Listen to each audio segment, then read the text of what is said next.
Ladies and gentlemen, welcome in to episode 8 of Going the JC Route. This is your host, JC. The boys are back. AJ, Brock, and the Birdman. We're going to keep it brief today. We've got a World Series game we want to go back and watch and get out of. We don't really have a dog in the race, but minus the Astros can burn in hell. The tenth layer of hell. The Trastros, Astros.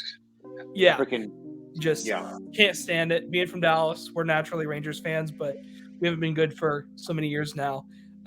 Anybody but the Astros in baseball at this point. Yep. So plus we just went to Philly and we're fans of the city now. So go Phils. Hopefully we can bring it home. But every team today on the episode, we're going to keep it brief so we can get back to the World Series.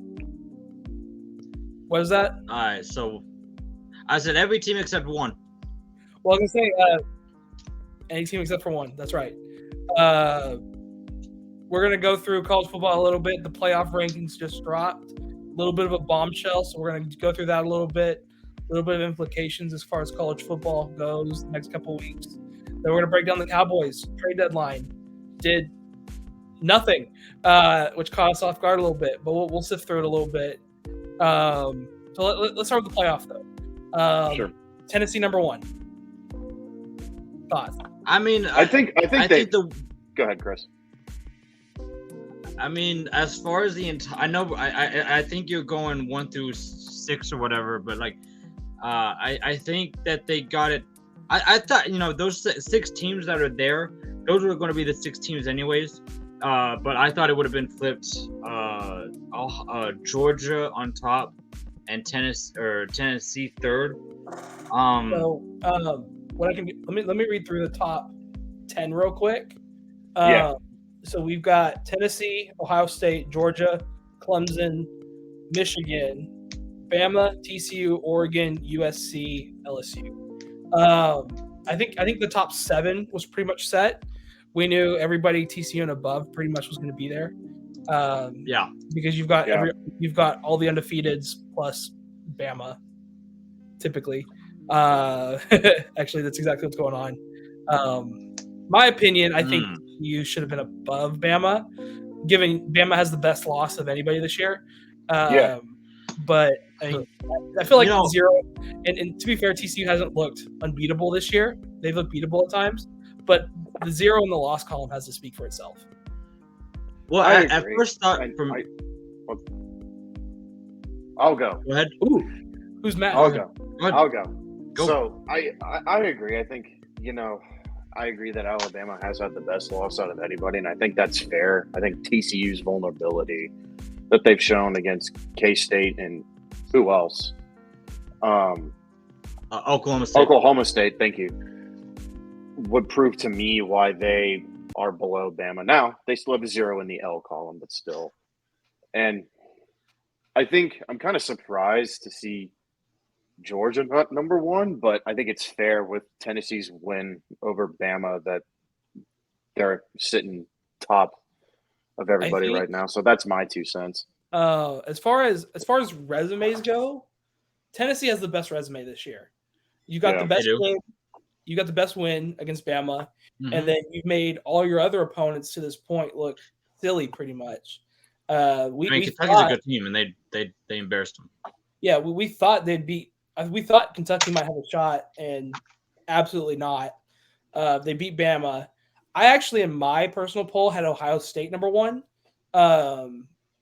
They just looked so complete all year. And up until this weekend, Tennessee's defense was a big question mark.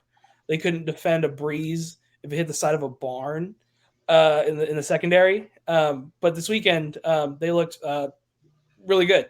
So I actually had mine as Ohio State, Georgia, Tennessee, Michigan, Clemson, TCU, Bama, but that was just me. I have no problems with Tennessee number 1 because of their resume. Ohio State 2 makes sense for me, and then Georgia number 3. Yes, they're undefeated, but I feel like a lot of their ranking this year has been residual respect from last year when they haven't been necessarily beating the brakes off people like they did last year. Nope, they Not had at trouble all. against Kent State. And then I'm kind of surprised personally to see Michigan at 5 instead of 4. See, Clemson hasn't been spectacular this year either. Right. I mean, it literally took a backup quarterback to beat who was it? Was it Oh, hold on. Syracuse. Yeah, Syracuse. Syracuse. Last week, what the hell's last going week on? or 2 weeks ago. I mean, no team has really. I mean, I think really the only team that's looks impressive at all has been Tennessee. I mean, yeah, Georgia. Except minus the week 1 game where Georgia just beat the brakes off of Oregon. They haven't looked great. Ohio State struggled at times. But I just got 3 notifications all at once for the Stars. Oh, did nice. But I think that the the ranking, 3 goals in a minute. Holy crap! Wait, did they really? Anyway, it went 1-1 to 4-1 in about 90 seconds. Okay. The Kings. Sorry. Carry on. Anyway. Okay, yeah, let's go back. So, I mean, the top 6 makes sense. Number 10 doesn't make any sense, but everything else made sense. I'm a little bit iffy on the Tennessee being number 1 because I think that until you lose, you should maintain that spot. And unless I'm mistaken, didn't Georgia just win? They won the national title last. Yep. So yeah, they did. To me, like until you have lost, the national champion should be number 1, and they haven't lost yet. They can lose this weekend, but very easy. You see, which Chris, I agree with that at the beginning of the season. If you've won the Natty, I don't care like what you do between winning the national championship and going into the next season. You should earn the right to be ranked number 1. But as the season goes on, I feel like resume comes into it more than what you did last year. Is preseason polls are atrocious because preconceived preseason notions mean nothing. Like we saw that with Oklahoma. We started in 3, and to be fair, we've got the same record as Texas now, and Texas is ranked. But that's the thing is as you go through the season, just because you had preseason clout doesn't mean you have to keep that ranking during the season. Because even though, yes, Georgia is still undefeated, they're riding that wave of respect from last year when there's been teams this year that, in my opinion, have clearly been better or more complete than Georgia this year. Yeah. And to add also, I agree Tennessee's looked pretty astounding, but so is Ohio State. I will agree with James in my opinion. They've also looked so complete, and they beat a very respectable Penn State team without one of the best names in college football, Jackson Smith and Jigba. So, about to say that game was relatively close until the 4th quarter. Yeah, like Penn State's respectable. Like they held their own for a while. Yeah. So I mean, Ohio State has a great resume as well this year. So think about this. Like JC said off the air, it's going to be a 1 versus 1 because you got Tennessee 1 in the playoff, and then Georgia's number 1 in the AP. So, but regardless of what I think of Tennessee being number 1 and Georgia being number 3, I mean, something's got to give this Saturday, and we'll find out who really is number 1. Oh yeah, it's going to be really interesting. It's going to be really interesting because this is going to be a instead of like a defensive struggle, this is going to be can Tennessee's 10 years, I don't want to say it's going to be a Big 12 historical Big 12 game, but it's going to be can Tennessee's offensive efficiency withstand Georgia's defense, but also can Georgia's offense get out of its own way and put up enough points to keep scoring with Tennessee. Yeah. Because speaking of holding Georgia back this year is their offense. Yeah. Did you see Did you see that crazy catch that Bowers had this past weekend? I mean, he's the best tight end in college football. Yeah. So. Oh, it was ridiculous. Like he shouldn't have caught that and taken it to the house. No. It was ridiculous. It'll be a very interesting game. I mean, Tennessee's offense is amazing.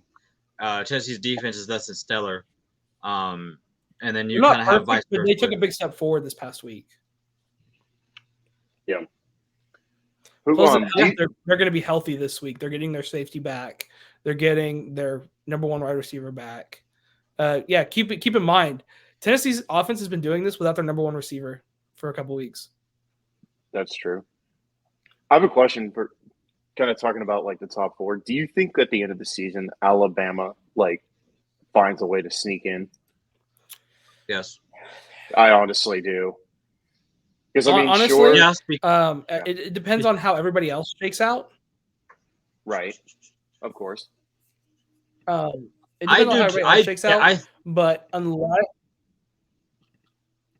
I really don't think they will. Unless they sneak in. I really feel like unless they win the SEC, I don't think they do.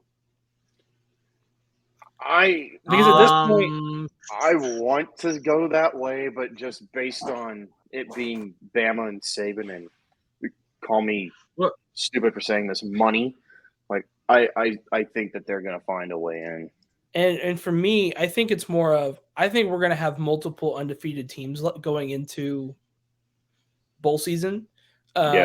Where historically, when we've got that kind of odd Bama team sneaking in, is when we have a bunch of one-loss conference champs versus a one-loss non-conference champ in Bama, which that's a weird situation, but it's like they could probably they lost one game, but they deserve to be in. Versus, I think if you have an undefeated Tennessee or Georgia, and then you have an undefeated, let's see, you have an undefeated Big 12 champ, whoever that is. Whether it's Ohio State or Michigan, because at this point, they're actually on a collision course to play each other in the last week of the year. That's going to be a massive game. But so you have an undefeated SEC champ. You have an undefeated Big Ten champ. You may have an undefeated Clemson in there. And then there's a chance you could have an undefeated TCU in there. But then you start questioning, hey, what if you have a one-loss conference champ versus a one-loss Alabama non-conference champ? But the thing is, say they win the West, they get to the Big 12 or the championship game, and then they lose. Now you're a non-conference champ with 2 losses. There's no shot they get in over even a one-loss like TCU. Here's the thing about Bama. In years past, I said it earlier, just a few seconds ago, but in years past, that would have been a definite yes. But Alabama has looked so vulnerable in games that it's hard for me to say that confidently because first off, like if they win out, which they'll have to play in Baton Rouge, which I think we'll get to in a little bit. That's going to be a fun game in Death Valley this week. Yeah. I mean, we'll see what they can do there, and then they go to Oxford. So if they get those 2 games, and then if they win the SEC West, they'll have to play either Tennessee or Georgia for the shot at going. And then they're just going to have to get some luck. Imagine this scenario. Tennessee beats Georgia this week. Tennessee goes undefeated, makes the SEC championship game. Alabama wins out. They get their revenge on Tennessee in the championship game. So now you've got a one-loss SEC champ in Bama, and you've got a one-loss non-SEC champ in Tennessee. Then you've also got a tiebreak. You've also got a one-loss Georgia, which at that point Tennessee has the head-to-head, so they'd get in over Georgia. But imagine the chaos that's going to cause. I love chaos. It's just when it doesn't involve my teams. Yeah. As long as my team is especially if my team is involved with the chaos that's going in. But if it's my team. I heard an analogy this week or yesterday. Tell me what you think. 2022 Tennessee is 2019 LSU.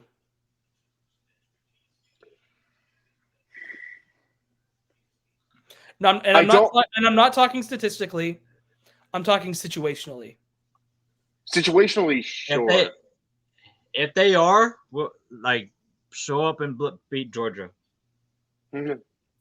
That's the thing. I mean, because the collision course is there, just like it was when LSU played Alabama, and like I say that LSU is the greatest offense I've ever seen in my life. The second greatest offense I ever saw in my life was Alabama's, and the only reason that they're not number one is because Alabama lost in that game. Mm-hmm. So if they really are the LSU of 2019, or whatever, then they need to show up and play, because play as good as that Bama team did. And the difference is that LSU went into Tuscaloosa. Oh no, there is no difference. Never mind. Well, I was thinking that it was going to be. Guess what? The exact same weekend in the schedule this year, Tennessee is going into Athens. So I feel like if Tennessee can go into Athens and win that game, then we've got an awfully suspicious repeat in history on our hands. But at that point, Tennessee's answered every question. The rest of their schedule doesn't scare me. Yeah, I agree. Because if they get past Georgia this week, they finish off or they play Vanderbilt at the end of the year. They have Missouri at home, at South Carolina, at Vandy. Ugh. Jeez. So realistically, if they win this game, they're going 12-0. Vandy will beat them. Did you see what Tennessee fans are going to do? They're going to checker. What? They're going to checker Vandy. They're going to checker Vandy. Yes. Which that would be an awesome sight to see. But regardless, I think that's the biggest thing. It's going to be fascinating to see how the SEC finishes this year. I think, and then Alabama LSU this week is going to be a lot of fun. I think at the end of the day, that game, as fun as it's going to be, is not going to be the ultimate decision maker in the West for the SEC. It's going to be the Ole Miss game next week. Who do they play again? Yeah, because that's for Ole Miss plays Alabama next week. Cool, thank you. They're on bye this week. Because at the end of the day, that's going to be the game that decides the West, probably. Who did Ole Miss lose to? LSU. Thank you. That's right. So they were up like 18-3, and then LSU proceeded to score like the next. No, it might have been like 3 to like 25 or something like that. And then LSU just ended up exploding on them. So stop it. Imagine this scenario: LSU beats Ole Miss. Ole Miss beats Bama. Bama beats LSU. It's not going to end up mattering because Bama will have 2 losses at that point, and LSU will also have 2 losses in the SEC. So it's like, is what it is. But I don't like Ole Miss in the championship game. I don't like Ole Miss being a Arkansas fan, but I would love to see change. Ole Miss and Tennessee, I would welcome in the SEC championship game. A good thing you've got Oklahoma coming in a couple of years. Because my team can't go do it. No, Chris. I think what he means is you're lucky because Texas. I get what he's saying. We actually score touchdowns in games. Do you? Ask him. Do you? Ask him. I mean, that was one game as an example. So, all right, but realistically, Aiden, what do you think Texas's record for the rest of the season is? Dude, that's a fantastic question. So this week, let's look at it. So this week you have to go to Manhattan. Yeah, and I don't know why, how, when. That is not an easy schedule. No, I don't. No. Get this. I don't know who, what, when, how, whatever. How Texas is favored by 2.5 points is beyond me. So I don't know. You go to Manhattan, then you have Then at home TCU and against Austin, DU. then you have to go to Lawrence, and then you finish with Baylor at home. That is not well, easy. No, so hold on. Yeah, this weekend we are in Manhattan. Okay, then like you said, a true road game, and they're going to get up for it. Yeah, then at home we against saw it TCU. against Oklahoma State this week. What they did to Oklahoma State in Manhattan this week. Holy crap! Yeah, talk about a complete shutdown. And I know the transitive property in college football doesn't exist, but holy crap! I think best case in the next 2 weeks, just with how inconsistent Texas has been, as is per usual, I can see Texas going 1-2, and one being in Lawrence against Kansas. Honestly, what about Oklahoma? You said 1-3. One in these next 3 games, they're my prediction is 1-2.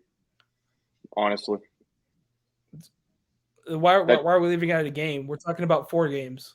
Well, no, because they play this weekend. They play Kansas State. Then they play next week TCU, and then week 12 it's they go to Kansas. So in the next 3 weeks, and then they finish with Baylor at home. Yeah, so I think they could go 2-2, honestly, but I'm not super hopeful. So of those 2 games, which 2 do they win? Kansas and Baylor. That'd be my just the way that Kansas has kind of dipped a little bit, and Baylor is inconsistent, kind of like what Texas is. What's funny is I have a feeling Jalen Daniels will be back just in time for Texas. So we'll see. Maybe he will, maybe he won't. I don't know. Who knows? Texas could surprise me, which they sometimes do. So we'll see. But that's my best case. What about Oklahoma? So the rest of the way, we have Baylor at home this weekend, at West Virginia, Bedlam and Norman, and then at Texas Tech. I think 3-1. I think 3-1 is probably a realistic bet. I think 4-0 is on the table, but that's a little bit optimistic in my opinion. We should beat Baylor this week. They just haven't been the team they were the last couple of years. Right. They're just not impressive this year.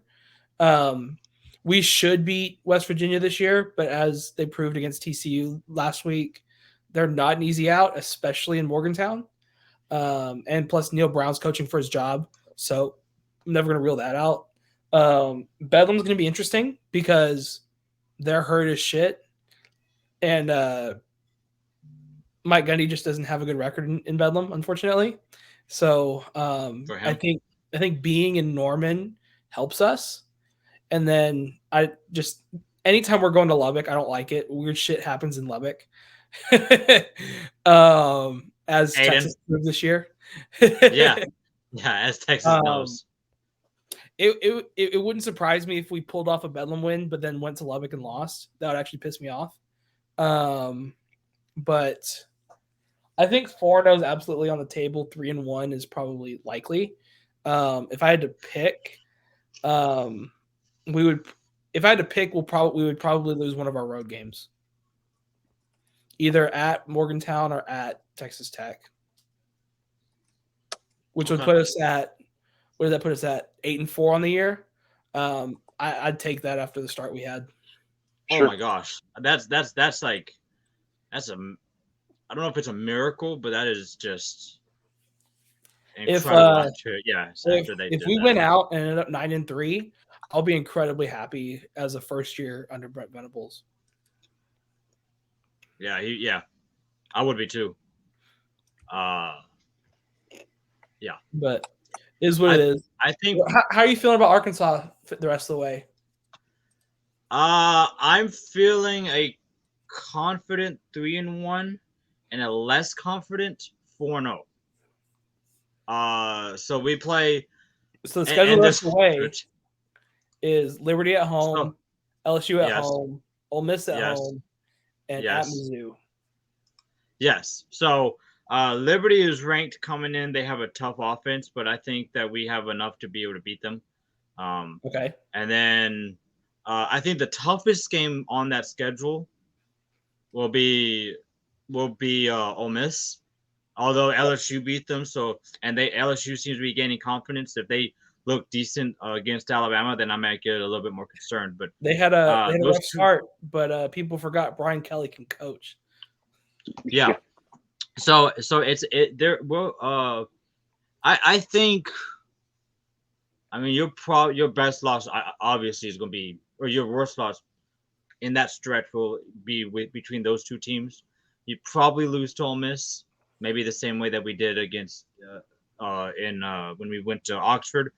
Hopefully, the difference is that we're at home this time. But I can also see us losing to Missouri because we are allergic to beating Missouri for some reason. But I'm going to say a confident 3-1. I hate Eli Drinkwitz. Eli Drinkwitz is just a little bit of a bitch to me. Yes, you made that very well known. They find a way to be a thorn in the side of other SEC teams when you least expect it. I've seen it many times. I feel like 2-2 for Arkansas the rest of the way is pretty fair. I agree you'll beat Liberty this week. LSU and Ole Miss are not going to be fun games. It helps you've got them in Fayetteville both weeks. But that's just I feel like you split those probably, and then for some godforsaken reason you drop Missouri the last week of the year. That's what we do every year. Like, I don't know how many times we played them since they joined the SEC, but every year we come in and we should blow the brakes off of them. And then I'm looking up and it's like, why are we down by 10? Like, Jesus, can we win? Like, they're one of the worst teams in the SEC. Can we stop playing with them? But I mean, no. I said a confident 3-1. But honestly, we could go somewhere. Honestly, like I know we could easily go. We could find ourselves going 0-4.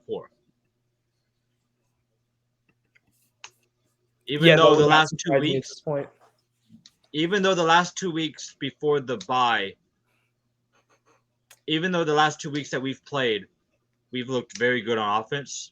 But we need to continue doing that and force Liberty to have a bad game offensively. Because if they don't, it might look a lot like the Missouri State game, which will bother me to no end.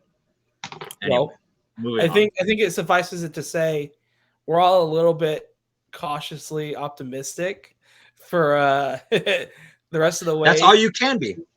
Real quick before we move on, game picks this week. Georgia, Tennessee, who's winning? Tennessee, because defense and Georgia's offense has been they're winning, but they've kind of gotten in their own way at times, and I think Tennessee's defense is going to give them fits. Chris? I actually think Tennessee's defense is not great. I think it gives them some problems. And then Georgia's defense is good enough, I think, to stop. I think Georgia wins. It's going to be a close game, though. I think it's going to be a close game. I agree with the thought that Tennessee's defense has not been consistent this year. But I think Georgia's going to have a hard time regardless keeping up the offense to score with Tennessee. I think Tennessee wins close. Okay. Alabama, LSU. Who's winning? Aiden. AJ. You're wrong. I'm gonna. If the LSU team that hold on, if the LSU I'll go first. I'll go first. That helps. The LSU team that showed up against Ole Miss shows up, then yeah. Talk with your hands. I'm gonna say if the LSU team that that if the LSU team that shows up that played Ole Miss, what are you doing? Can I speak, please? No, Yes, go. Okay. no. See you Go. later. Bye. Wow. Okay, that's how it is. That's how it is. Okay. Okay, hurry up So, so I can get my thought out. If LSU shows up the way they did when they played Ole Miss, I'm going LSU over Bama. I think if LSU shows up like they did against Ole Miss, it's going to be a close game. But Bryce Young's had 2 weeks to get healthy. True. Bama's going to win that game. I think it's close for a little bit. Kind of like the Arkansas game. Well, like I think it's close, and then I think somewhere after halftime they just kind of just pull out and get an easier win at the end than it was at the beginning. So Alabama wins that game. Okay. Texas K-State. On a Fansville homecoming by Dr. Pepper. Surprise! DJ. James. Sorry. Wow, are we doing Sorry. ads now? Headphones. That's my move. That's my move. Texas K-State. Okay. If Texas actually shows up and the defense shows up and Quinn Ewers looks like Quinn Ewers and not complete garbage, I'm going to go for the upset. I'm going Texas. Ancient Big 12 game. I think there's going to be a lot of points scored.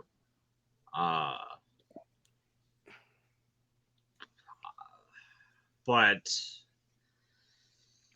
I'm going to give it unconfidently to Texas because maybe they show up for an actual big game, and maybe they actually show up to actually play a big game, unlike when they played Oklahoma State not too long ago. Mm-hmm. Although, I will say this: 14. If they struggle though, oh, that's the other thing. But that doesn't matter. Zero. If they struggle, I don't care if they throw 30 penalties, they will lose big. Anyway, I agree. Close game, a lot of points scored. Texas wins unconfidently. JC? I'm going K-State, and I'm going not particularly close. Ooh. Texas has not won a true road game yet this year. Key word, yet. You're absolutely right. Texas hasn't won a true. But they lost in Lubbock, haven't.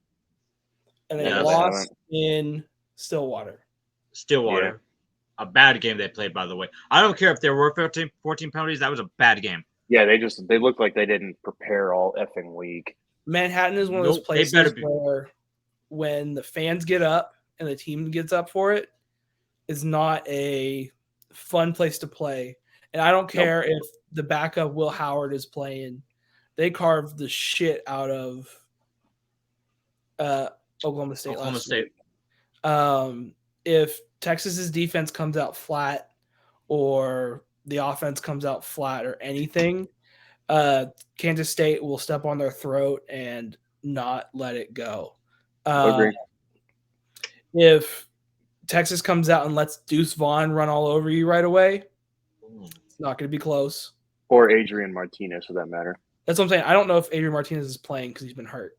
But if he is playing, that's even worse for Texas because Texas does not like running quarterbacks. Nope. Kansas State's just one of those teams that is mean to play against this year. I'm taking K-State at home. All right, we got Texas. Okay. Let's see. Yeah, I think that's all the games we want to pick this week. What about yours? Since we did his, let's do the rest of ours. I only did that because it's a ranked versus ranked matchup. Okay, fine. Yeah. That's fine. Whatever.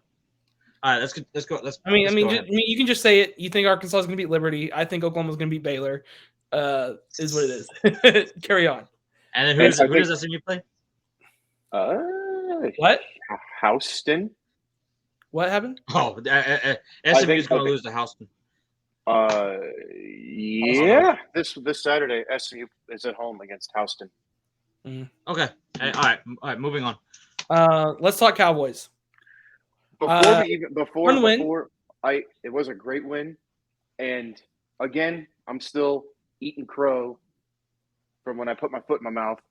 Y'all too. Again, Dak looked amazing. Granted, it was against the Bears and the Bears defense, but still, Dak looked good. Dak Keep in looked mind, really good. The Bears' defense is better than their offense, but then again, that bar isn't very high. I don't know. Nope. I don't know. That's the number one rushing. Okay, they just Their got offense routed. is atrocious. But they're the It's number one not rushing as- offense in the league. I think they've changed their scheme to fit Justin Fields, and it's done good. But it is a little worrisome when you say that, and then they kind of run all over us. And I agree. That's the one weakness. That's one of the weaknesses with this defense is defending against the run. But all in all, Dak looked pretty good. I like. He's good he's good when he slows down and when he takes his time and he doesn't rush his throws. Like that pick that he threw was a rush throw, but he threw some confidence this past weekend. Like I told you on Sunday, the one thing that irritated me a little bit out of that game was, close to the end of the half, you had a really good first half. And then, at the close, they go down and score. And then I feel like Dallas got a little greedy and tried to go and score a really quick touchdown. And then he throws the ball over the middle and it gets picked. And then you're lucky they don't score. Did they score a touchdown on that or did they kick a field goal? There was a field goal before halftime. Yeah, okay, yeah, I thought that was. So I everything about that game was amazing. That was definitely a game won by the offense. But that was the problem to me is that that was the problem was that to me they just got greedy close to the end of the half and yeah. They need to figure out how to stop that run. Yeah. But speaking of the run, I was really impressed with how Pollard ran the ball. I knew when Zeke went out, like we weren't going to have too many problems because we have Pollard as a solid number 2 back, and he did not disappoint either. I was really, really happy. I don't think you change a thing. I don't think you change anything in terms of Pollard and Zeke, but I don't because I wouldn't want to mess up anything else. They need to, but they no, need to I like continue it. to split time. They need to continue to split time. I was kind of surprised that they didn't make a move at the trade deadline, but maybe they know something I don't. We've got a good amount of draft picks this year, so I'm okay with it if they want to hold on to them. I wasn't too. Wait. What? Well, I was just wondering because are we still talking about the game? Because are we done talking about the game and then transitioning to the? I mean, that's pretty much it. That was great. It was fun. I don't like seeing the lapses of focus and imposing your will. Like there was no need for that game to be as close as it was for that long. It was just so annoying. By the way, Micah Parsons' touchdown was phenomenal. Dude, I like Justin Fields a lot, and I get it. He's still very new to the league, but you got to have some football IQ, dude. Touch the dude. You got to have some football IQ. He's got an impressive vertical, though. Yeah. I mean, it's clear you guys want to talk about the trade deadline, so let's just get there. Let me say what I have to say, and then I'll let you guys vent. From my perspective, I didn't have too much of a feeling one way or another that we stood pat at the trade deadline. I like the move we made last week, getting Jonathan Hankins to shore up our defensive line depth. I like that we didn't overpay for anybody. I agree with the stance that an extra wide receiver might have been nice just as a depth piece, but I didn't want to overpay for anybody. And realistically, none of the people that were available necessarily moved the needle for me outside of like Chase Claypool. A second for him was value, I think. But Brandon Cooks doesn't excite me. T.Y. Hilton doesn't excite me. Whoever else doesn't really excite me. DJ Moore. So doesn't really move the needle for me. So I'm glad we didn't overspend. I would have liked to see an additional offensive line piece. Now I know we're expecting to get Tyron Smith back at some point, so then Jason Peters How becomes healthy is he? that piece. What? I was just saying, how healthy is Tyron Smith going to be? I don't know. He hasn't played all year, and I don't even know if he's coming back anytime soon. But well, he hasn't played really in the last 2 years. But if he comes back, that's our extra depth piece, and a good one at that, which will help. I would have liked to see a body there. I know we talked about this beforehand. I think what could have been helpful is a running back that is also good in the run game, like Nyheim Hines. Give us a Somebody to third. play behind. Yeah, give us a third proven running back to put behind Zeke and Tony. But not only that, he's good in the pass game as well. Basically, take a flex Kevontae Turpin type that can help in the pass game out of the backfield. Sure. I agree. But overall, there's a lot of ideals we could say, but I'm just glad we didn't overspend. We didn't do something stupid. We'll see what happens. Yeah, we'll see. I would We now like have to to get defend Claypool. against. Well, now we have to defend against what's his face? Quinn. Robert Quinn. Yeah. Yeah, we'll see. I would have liked to get more receiver depth, or like you said, James. And then we'll play the bolster Vikings. up the line a little And then bit. we'll play the Vikings in a few weeks that just got a pretty decent tight end. Yeah. TJ Hawkinson. Oh, no. Right. Yep. And they paid nothing to get him, too. Yeah. Well, to be fair, what the Bears gave up to get Claypool kind of like it just makes you go, really? Come on, boys. We couldn't have done that. Well, I mean, the Cowboys got a fifth for Amari Cooper, and he has about the same amount of receiving yards as CD this year. Yeah. But, I mean, look at it, right? Like, we've got a first rounder, a second rounder, a third rounder, two fifth, 2 sixths, and a 2 sevenths. So that's 9 picks. Like, you had 9 to play around with, but oh well, it is what it is. I don't want to think about it, but someone's going to pay Tony Pollard a ton of money this offseason. It better be us. It's not going to be the Cowboys. No, but like we already paid one. Like, and yeah, now he's shown that he's capable of which we all kind of knew he was, but like, I mean, he's shown that he's capable of being a solid first back, and I mean, as long as he helps us get to where we want to be, I mean, he can go wherever. But, if it means offloading Zeke and moving him somewhere else to retain Pollard with like the salary cap and anything, do you do it? Yeah, but at this point, nobody's going to even trade for Zeke unless you retain salary. That's true. Nobody's going to pay him $50 million a year unless you're getting back a 7th round pick and only one of them. Yeah. Right. Yeah. So for me, I wasn't mad. I was irritated a little bit because I thought we could have gotten really just like seeing what the Bears did with Claypool and maybe I just wanted to see them get some kind of weapon for depth, but I mean nothing. It's one of those things to me where it's like I'm not upset now. Let's see down the future if something happens that makes me second guess that. But I mean, there's nothing to me right now that screams that we need it. We don't really, other than like really depth.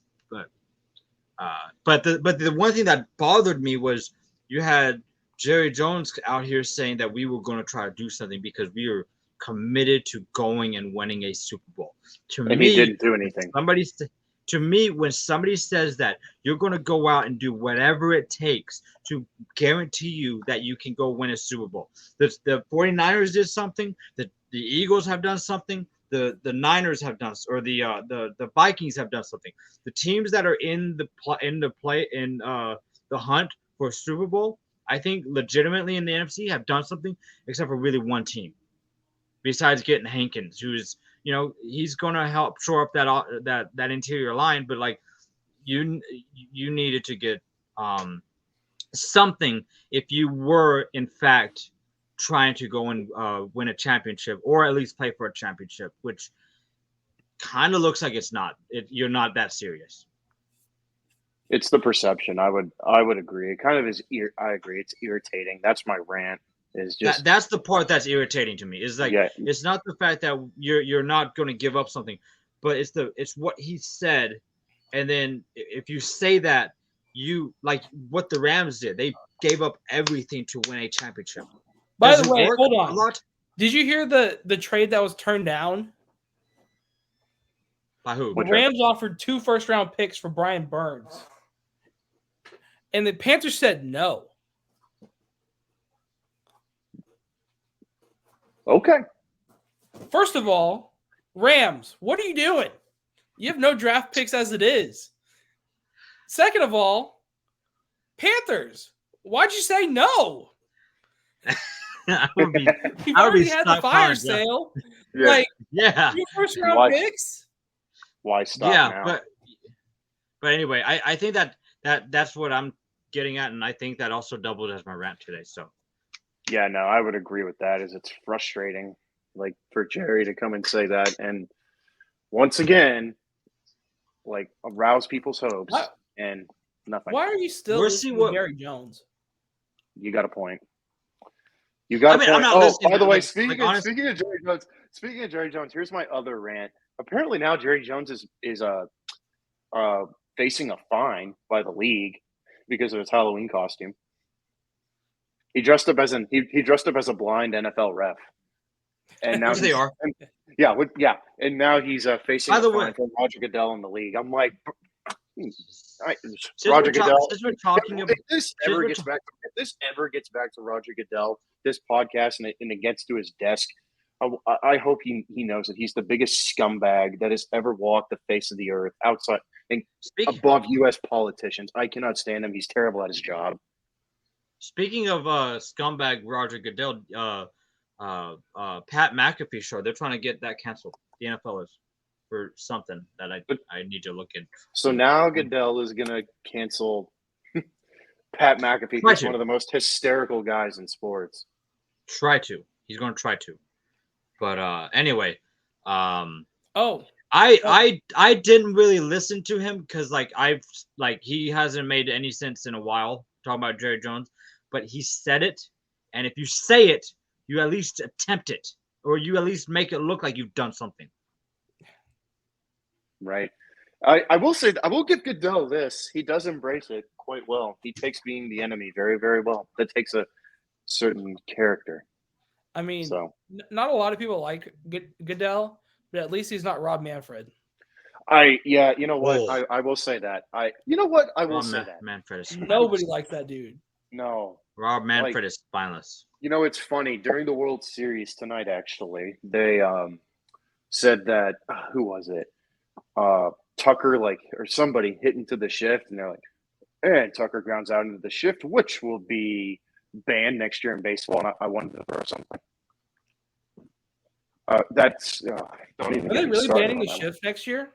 Yeah, defenses cannot shift, bro. Next year.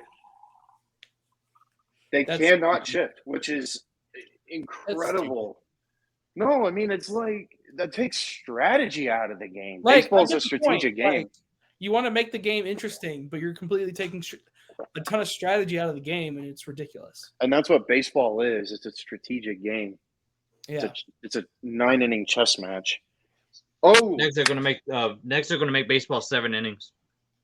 Real quick, before we close, question for y'all: Bruce Bochy. I like it. Opinions? I like it. I love it. I like the history, and I like his track record. Going to be interesting to see if it translates as him coming out of retirement. Yeah, that is a question to me. Is like sometimes, not all the time, but you'll get like a guy who's had really good success, and then he'll go to a place and just not be the same as he was at another place. So it'll be interesting. But but it's not just that. But there's a sense of direction that the Rangers are going into that just makes me feel a little bit more confident than just any other team. Like, you get like in NBA, you get like Phil Jackson going to the Knicks, who's had proven success at the Bulls and the Lakers, but the Knicks haven't been good since really the 90s. But like I feel like with this, you got a direction that they're going to, and it feels like very slowly they're kind of crawling back into being relevant. I just don't know how much drive he's gonna have anymore. We'll see. I would assume he wouldn't have come out of retirement if he didn't have any drive, other than money, of course. But yeah, I mean, well, I'm gonna have to believe it to see it. I want to see what moves we make this offseason, because we've got to spend money on pitching. I don't care who it is. Actually, I do care who it is, but we've got to spend money on good pitching, both starters and solid pitching, bullpen, if we want to be any kind of competitive. That's the only thing that's the main thing that held us back this year. Our offense was decent. We could put up runs. Uh-huh. We just couldn't keep other people from scoring. Agree. Yeah, we're a step or two away, and like you said, see what happens if he has any kind of, I guess, rust or whatever. But I feel like you take that year off, it's refreshing, and you can come back and be like, okay.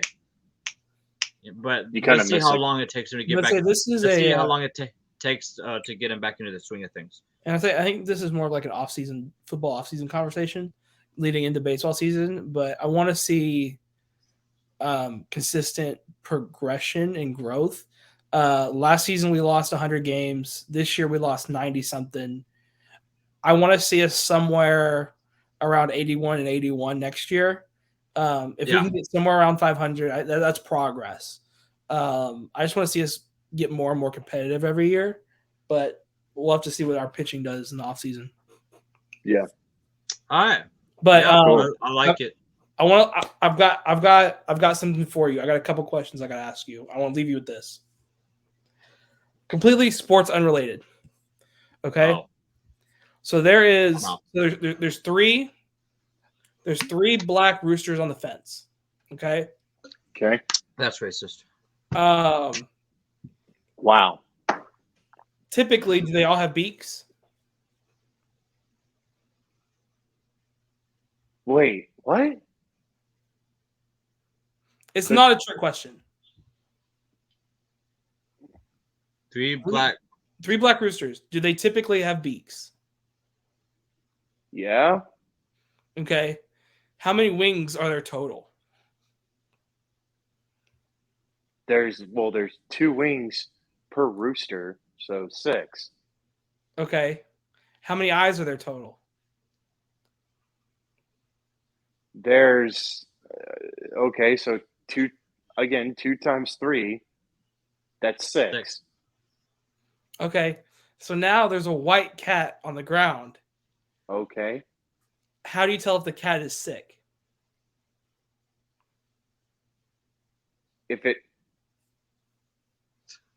it has, I don't know, if it purrs. Just say you don't know. I don't know. Well, it sure seems you know a lot about black cock and not enough about white pussy. I'll leave you there. Okay. I'll leave it there. Okay. Okay. Wow. I had to leave it there. Thank you for listening. What a middle school JC route. I did not tell that. Okay, good. As well as I wanted to. Okay, good week. Good day. Good evening. We're gonna get back. It's the 8th inning in the World Series game. We're gonna go watch that. We'll catch you next week. Enjoy it. We'll see you soon. Go Hogs. Boomer Sooner. One's down all day. Welcome. We showed up.